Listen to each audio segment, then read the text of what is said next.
Thank you so much. Good evening, everybody. Her Excellency, the First Lady, Honorable Ministers, ladies, gentlemen, and the future of Rwanda and the future of Africa. Good evening.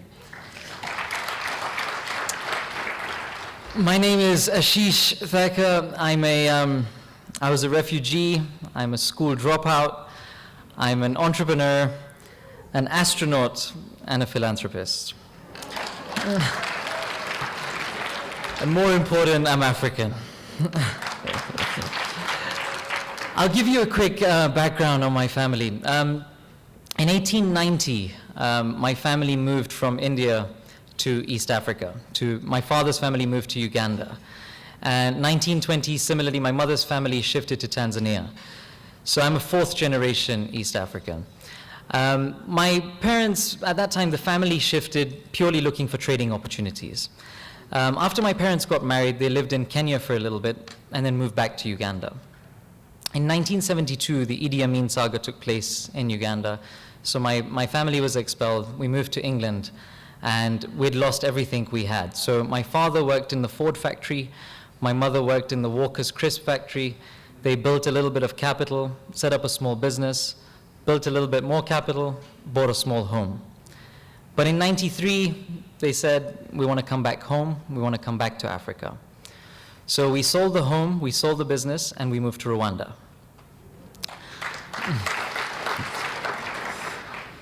A year later, me, my sister, my parents got caught in the genocide in Rwanda.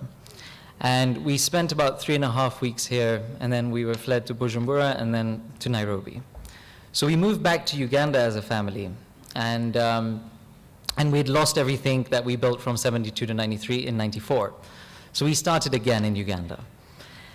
At this time, I'm a teenager, I'm young, I can understand what's happening, and my family, literally the only assets that my family had were the clothes we were wearing. We had nothing else. We had no bank accounts, we had nothing. So I could see that even family, I could see people avoiding my parents, scared that if they come too close to my parents may ask for a favor. So with that in mind, I wanted to do something about it, and I needed to do something about it. So I quit my education at the age of 15. And when I was thinking about quitting my education, at that time I really loved IT. I really loved computers. So I convinced my parents to buy me a small computer. At that time, it was a 386 in 1996. And they bought me a computer, and my father's friend came home for dinner. And he asked me, he said, oh, this is a really nice computer. I said, yeah, I've actually got 2 of them. He said, what are you doing with the second one? I said, I'm selling it. So he said, how much for? So I told him the price, which was $100 more than I actually bought it for. So he said, oh, great, can you deliver it tomorrow? I said, yeah, sure. So while they're having dinner, I was cleaning my computer because I didn't have another one. And I was packing it and deleting all the files, making sure it looks new. And the next day after school, I went and delivered it, and I made $100. So I was like, this is actually pretty good. So every day after school, I would try and sell a computer. And I would be walking on the streets and going door to door trying to sell it. And then my summer holidays came. I got my 2 months holidays. So I told my parents, I said, look, I've got my 2 months holiday. Can I at least just set up a small shop while I've got these 2 months? And then as soon as my holidays are over, I'll go back to school. They believed me. So I set up this small shop, and what I would do is I didn't have much capital. I only started with, I got loans from 3 different people, and I had about $5,000. I spent the half of that money, I spent $2,500 paying the first month's rent, buying a little bit of furniture, and buying a ticket to Dubai. And the other $2,500, I went to Dubai and I filled my suitcase with motherboards, hard drives, processors, all IT parts.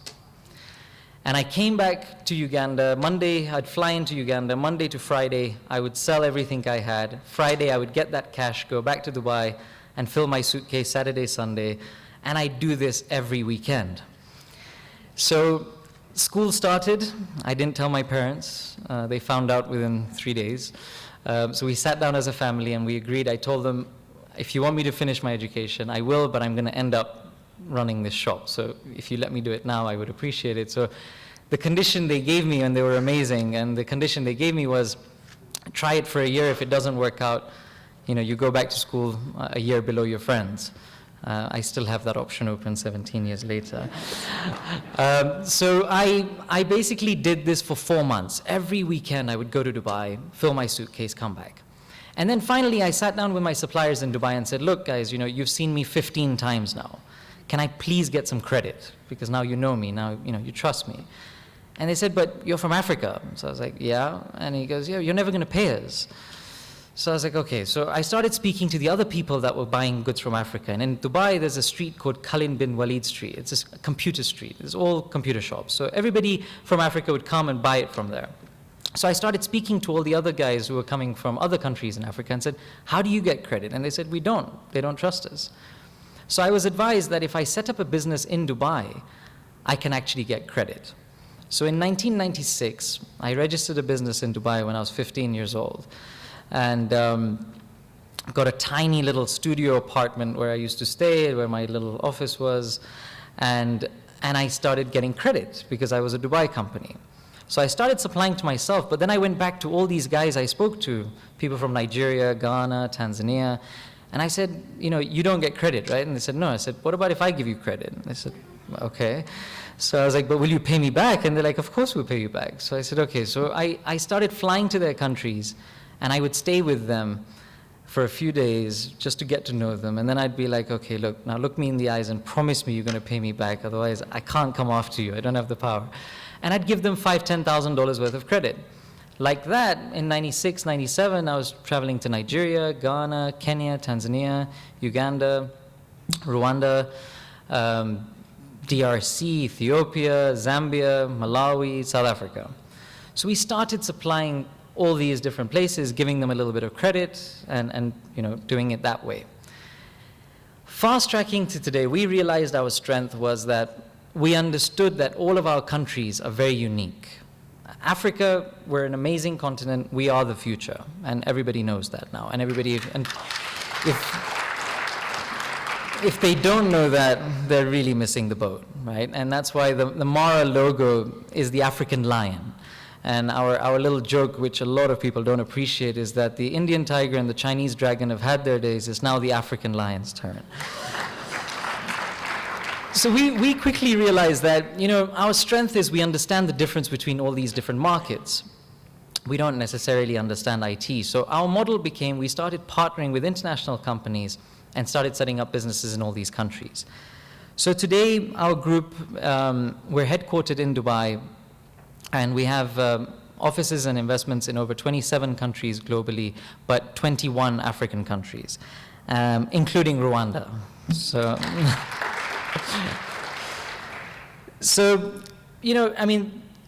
at this stage, I started at the age of 15, no ability to network.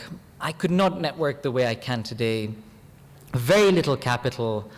I started shaving early just so I look older, so people trust me and think take me seriously, otherwise they wouldn't even take me seriously. So we wanted to give back. A major part of my life was my spiritual leader. His name is Morari Bapu. His teaching is 3 things: truth, love, and compassion. His core teaching has been the basis of my life, and that really taught me that giving back and being compassionate was very, very important. Having those values and having those ethics was very, very important.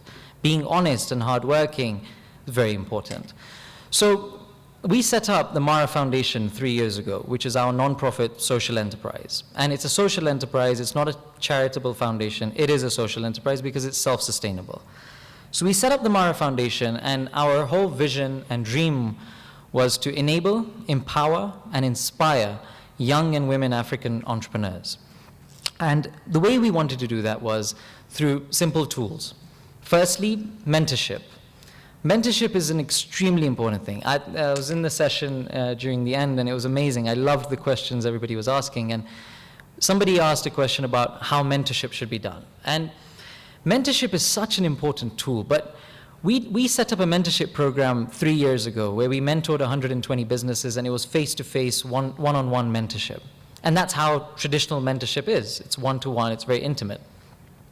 I then met with 60 of the 120 entrepreneurs, and I asked them, how can we make this experience better for you? The feedback I got was very, very interesting.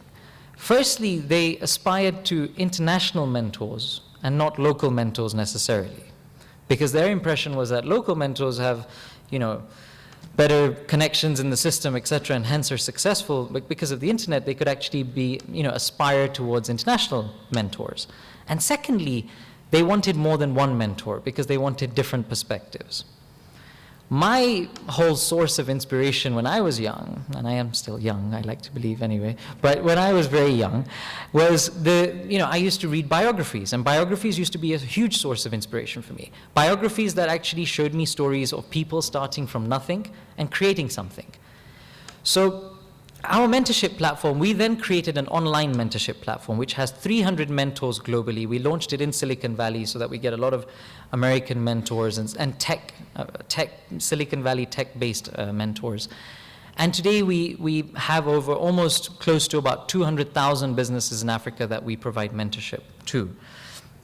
So mentorship was a very important piece. Another piece of the puzzle through the Mara Foundation was the whole, mentorship is one piece that you get guidance, you get advice, you get hand-holding, you can ask questions, you get the necessary answers. But then at the end of the day, partners and capital is very, very important. So we set up something called the Mara Adventure Capital Fund, which is a venture capital fund which invests in young entrepreneurs and women entrepreneurs, which kind of gives them that helping hand. So Mara Foundation for us is I spend almost 40% of my time on the Mara Foundation, which is our nonprofit, and 60% on the group. It's something very personal to us. We're launching a new initiative called Mara Women, which is the whole focus of young entrepreneurs, and now Mara Women is going to be focusing on women entrepreneurs and how we can enable, empower, and inspire women entrepreneurs in Africa. The amazing thing that has been that since we launched this, an organization out of Washington, D.C. called Network for Teaching Entrepreneurship, NFTE, they actually approached us and they want to launch Mara Mentor, which is our mentorship platform, in China, Mexico, and Ireland. And just to know that as an African initiative, we're going to be launched in markets such as China, Mexico, and Ireland, gives us that good feeling that, we are a source of innovation as well. My whole thing is, as young people, our population is about 11 million people here. I was just told that between the ages of 15 and 35, it's almost 38% of our population, which is over 4 million. We are the future. This is the future of the country. This is the future of the region. This is the future of the continent. It's our responsibility. There was a question also about, we are, the whole theme of, we are who we have been waiting for. And that's absolutely relevant. And there was a question earlier that I heard of, we are who we have been waiting for, but then why haven't we still got what we want and what we need? But that requires persistence, that requires determination, that requires innovation. It doesn't happen overnight. I think we cannot take for granted. I travel 25 days a month. I go to so many countries. We've got investments in 21 African countries. I try and visit all these places. We as Rwanda cannot take it for granted, and I'm telling you this from, I've seen it all, I've seen it everywhere, that we are so lucky as a country. The leadership we have here is honestly rare and very, very, very unique. His Excellency Paul Kagame has done an amazing job of transforming this country, an amazing job. It's only been 19 years. Right? And where we are today, when I mention Rwanda to people, when I mention Rwanda when I'm traveling abroad, there's such an amazing feeling about it. Immediately how clean the city is, and the mayor's here as well, and I was telling him earlier that, it's such a beautiful city. The way lives have been transformed, the way you can see the energy in this place. Honestly, I came, and I was telling the First Lady that I've seen many other initiatives from lots of different First Ladies and other initiatives of this nature, but when I saw the energy and the genuineness of this initiative, it's very, very touching to see this. And what the Mbutu Foundation is doing is just unbelievable. So I would really, really like to, make you all realize, and we cannot take it for granted, that we are very lucky with the kind of leadership and the transformational mindset that we've got here. So as young people, this is ours to mess up. This is an amazing foundation that we've got that we can work off. We have to, I give my whole thing is, and I don't necessarily follow this all the time, and my weakness is that I'm very, very impatient. But, you've got to think big. You've got to dream, right? This is the time for us to dream. But you've got to start small. You've got to be practical. You want 1,000 employees, start with the 1. Grow it slowly. Be practical, go step by step. Honesty and truth, being honest, being completely true to yourself and true to others around you is absolutely critical. This world is so small. This world is so small, what goes around genuinely comes around. Love, being loving, being caring, and being compassionate. I mean, if I didn't have the necessary love around me when I needed it, I would not be where I am today. Being compassionate is critical. And my advice, and my spiritual leader, Morari Bapu, says this. He says, you should give away 10% of whatever you make to philanthropic causes and people who need it. But do it in a way where you do it like a thief. You give it and you run away. They should not feel that they owe you, and thanks to Ashish, I've got this now, and thanks to Ashish, I've got that now. You should do it in a way, in a subtle, discreet manner. But you should give away 10% of your wealth. And he says this to people, and somebody from the US went to him and said, but Bapu, I make $1 million a year. So, 10% is $100,000. So Bapu responded to him and said, no, that's true, that's a lot. Your case is different. Why don't you do this? Next year, don't make $1 million, make $500,000, then you only have to give 50,000 away. So I think the whole compassionate thing, making sure that your values are in check, being really, having that true north is very, very, very important. So I would like to just one more time just kind of tell everybody that, we are who we have been waiting for. It's our time. This is ours. Dream, think big, make it happen. Challenges were there yesterday, challenges are there today, challenges will be there tomorrow. You're going to not get knocked down so many times. You have to get up, dust yourself off, and get back to it. Somebody asked earlier as well on whether whether you still get rejected. I get rejected constantly. But the one thing that I've, with God's grace, I've managed to do is not have an ego.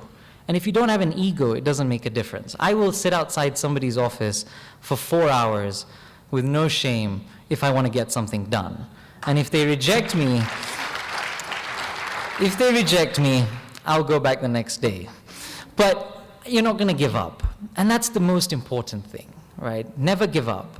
Always stay positive, and life's too short. I mean, give back, create a positive, make a difference. Leave a mark, but leave a positive mark. I would once again like to thank the First Lady. I think the Ubuntu Foundation, the initiative has been amazing, and I can see from the little interaction I've had with you that this is a very genuine thing from your end, and I would really like to thank you and congratulate you for what you've created so far.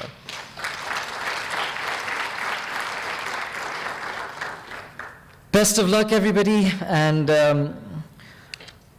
Murakoze Kiane.